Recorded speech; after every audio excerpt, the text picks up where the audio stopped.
Identity politics is a term that has long provoked the ire of the far right.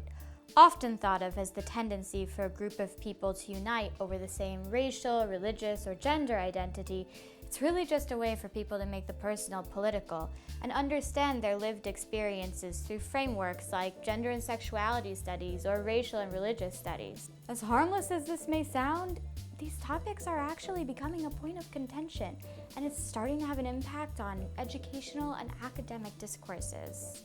Here in the UK, some parents are pulling their children out of religious studies courses just in case they learn too much about Islam.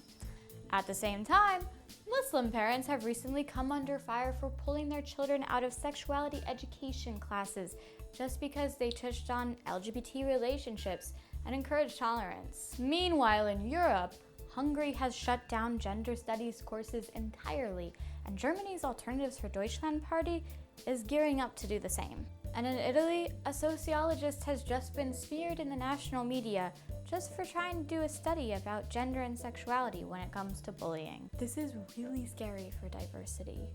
Making it seem like there's something wrong with studying these disciplines facilitates intolerance and shuts down conversations. It makes certain topics off limits or unavailable to study in an academic environment. First gender studies, and then what next? Race studies? Religious studies?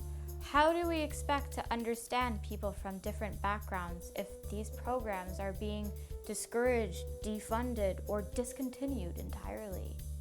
Identity politics might not be for everyone, but the ability to freely study the politics of identity is essential for anyone that wants to live in a free society that celebrates freedom of thought, expression, and the media.